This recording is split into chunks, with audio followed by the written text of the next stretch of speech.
Fala galera que tem interesse em desenhar. Eles apresentam o método Fanart 3.0, que já formou mais de 100 mil alunos. Ficou interessado? O link está na descrição. Mas por pouco tempo.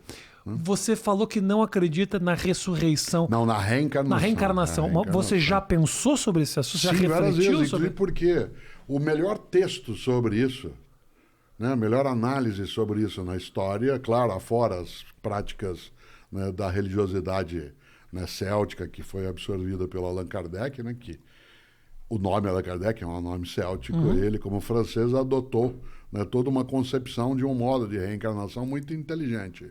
Mas a melhor reflexão vem de Sócrates.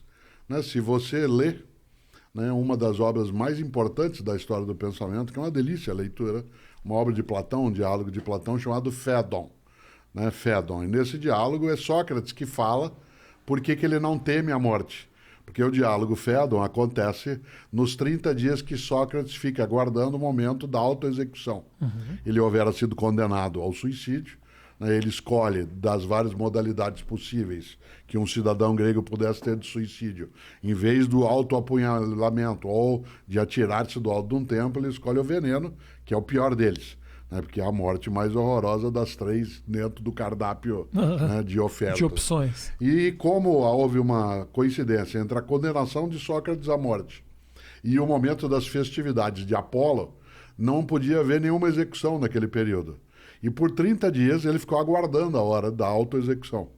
Nesse tempo, nesses 30 dias, ele era visitado pelos amigos, era visitado por pessoas que por ele tinham afeto. E nesse tempo ele fala sobre por que ele não temia morrer. E ao falar isso, ele retoma toda uma reflexão sobre a imortalidade da alma e a possibilidade dela retornar. Né? O kardecismo é um modo específico de reencarnacionismo. O pensamento de Platão, e no caso Aristóteles, né, falando por meio de Platão, está mais ligado aos cultos persas, né, o que se chama de cultos órficos, em que a reencarnação se dá, né, a partir de um tipo de descumprimento, né, de tarefas que a tua essência teria. Toda essa volta é para lembrar que na filosofia o tema foi tratado já há 2.500 anos. Depois, claro, a percepção da reencarnação, ela vem de outros modos. Né? Eu não tenho essa crença reencarnacionista. Você tem medo da morte, Cortella? Eu tenho medo, mas não tenho pânico. Né? Há uma diferença entre medo e pânico. Né? O medo é quando você fica em estado de atenção. Né? Eu sempre digo, eu tenho repetido isso com frequência, a morte não é uma ameaça, ela é uma advertência.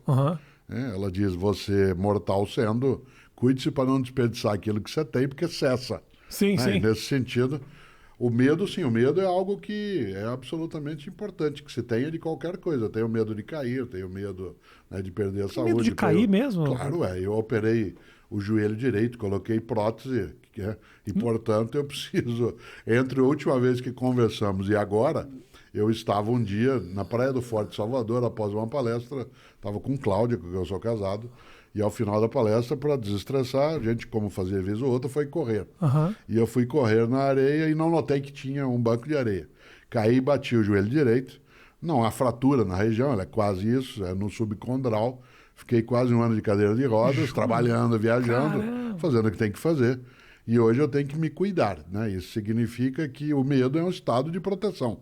Uma pessoa que diz que não tem medo, né, ela está absolutamente desprotegida. Como eu digo sempre, o grande pecado de Aquiles foi achar que não tinha o calcanhar dele, né? E, portanto, ele pereceu exatamente nesse polo. Por isso a morte ela não me assusta, não.